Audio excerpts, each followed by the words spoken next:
Yo, what is up, One Piece players?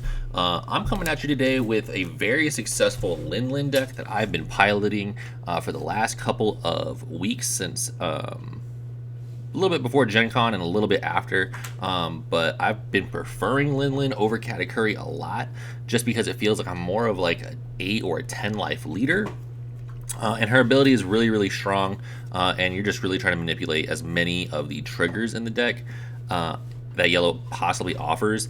And with the new starter deck that comes out here soon, this deck I think just gets a little bit stronger as well. So starting off, we have our leader. You attach the 2 Dawn, and if you have 2 or less life, you can take a life, obviously, and then put 1 card from your hand on top of your life. So take top or bottom when swinging, filter a little bit of your life, and just kind of stack your triggers as need be. Then we have main engine of the deck. You have 4 puddings. This basically finds every card in your deck except for herself. So if you see 3 puddings off the top or 4 puddings off the top, that's kind of dangerous. But 4 of your 2K puddings and 4 of your Strucin. Strucin actually comes up a little bit in the Law matchup, where you can pop a couple of their 1-drops every now and then. But for the most part, these are just your 2Ks with the Sanji, the 3 Sanjis. Sanji is a little bit more relevant in the slower matchups, I would say, that aren't black, just because he can stay out there for a couple of turns and actually filter you a card in hand. By attaching 2 Dawn to him, you take the top card of your life and then add the top card of your deck to your life. So again, that's just the extra value on swing, and it gives you a little bit of draw power and consistency, which yellow kind of needs, especially in the late game, because it has a hard time defending. 4 Parasparrows. This card is insanity.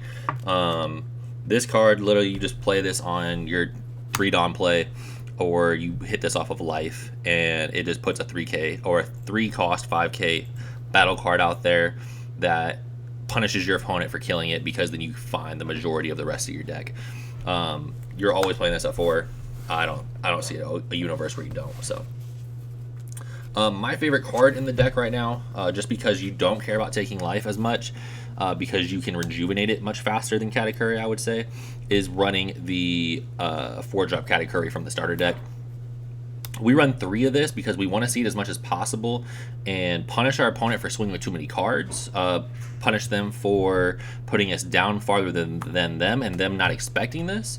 And then this just also generates the value of a 4/6. It feels like Rush Luffy from Red, where you just slam this down and your opponent officially has to deal with it.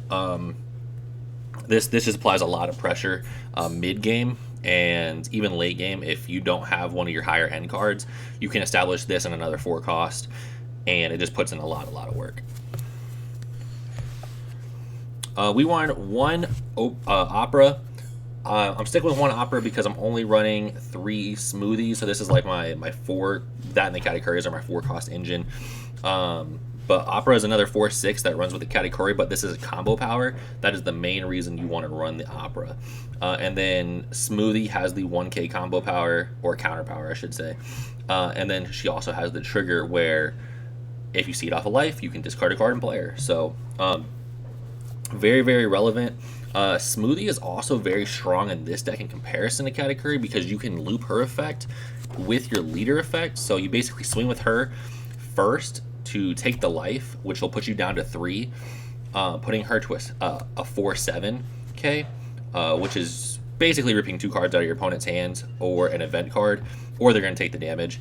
And then you can attach 2 Dawn to your leader, take that life, see what it see what you wanted to put on top, and then just put a trigger on top instead. So they just coincide very, very well. 4 Crackers. Obviously, this card is just insanity. This is a double strike if it makes contact with your opponent. I really enjoy making this my first card I put in life off of my leader effect, and then forcing it to be my last if you know you can survive. And so what I mean by that is, if you have, let's just say you have 3 life, and I use my leader skill to put this on top of my life, as I'm going through the turns, this becomes a lot of pressure because your opponent putting you down to 2 is usually a lot of the times going to make this a free double strike. Like this is just going to end up making contact with the effect.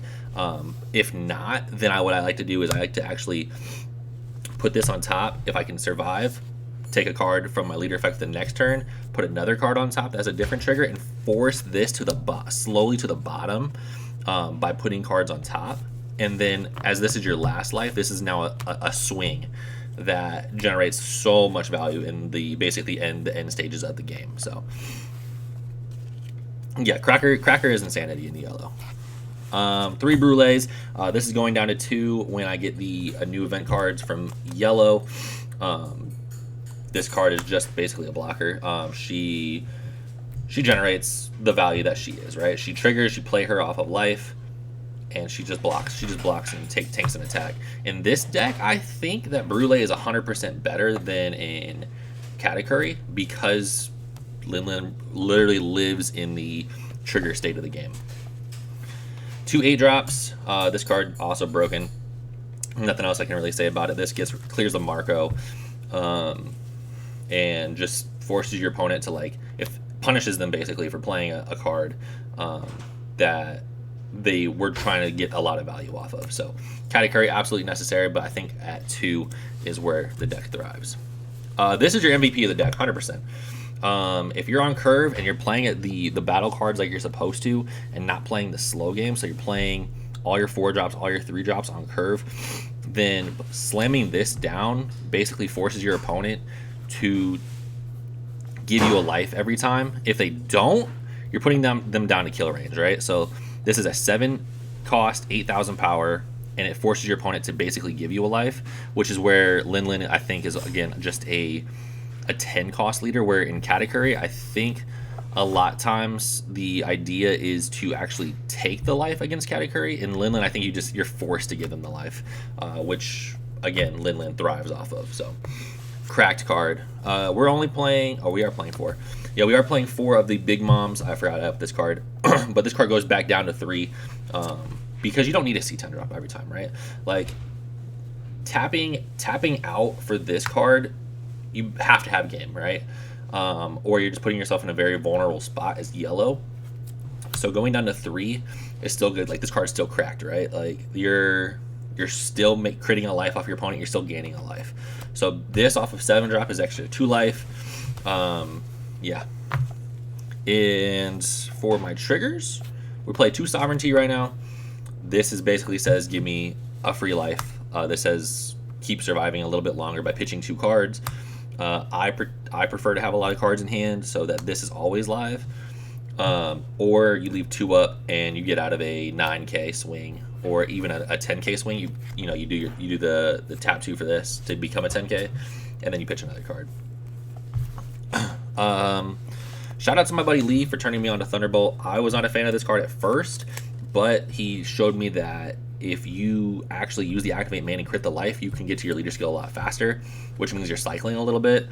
And also, if you ever see this off of like one of your top triggers, it just sets your opponent back a lot. So Thunderbolt, very, very strong card. I think this might actually go to 3 after testing. And then the second MVP of the deck, this is just like the 7-drop Big Mom, Soul Pocus. If you ever see this in your top 2 life, so in your first 2 out of your 5 life, this I feel like is just a game changer. This literally tells your opponent like, hey, you just straight up give me a life, or I'm putting you much farther behind. You're gonna crit a life just for swinging if you don't. So yeah. So in testing wise, this deck turned out to be very, very strong against blue, of course, and in the new Yamato matchups, in the new Luffy matchups. I think I went 8-0 versus the new Luffy, which means that this can apply a lot of pressure to Lucci probably as well, as long as they're not like super on curve. But yeah, you can definitely set your opponent behind by always having the extra life. And like I said before, LinLin it doesn't feel like a 5 life leader. It feels like a 10 life leader, which in this game is just super, super like broken. just being able to always put those extra cards in your hand and get those extra triggers and punishing your opponent, because again, the deck lives in trigger world. And then with the new with the new starter deck coming out, you just add the extra triggers, which basically makes every card in your deck a trigger except for your 2Ks. So you take out a Sanji, you take out maybe a Pudding, the 2-drop one or the 2K one, and then you just force your deck to basically be like 40 triggers, and then you're going for game. So yeah, let me know what you guys think down in the comment section below. If you really enjoyed this video, hit the like, it really helps out a lot. And I'll catch you guys in the next one. Thanks.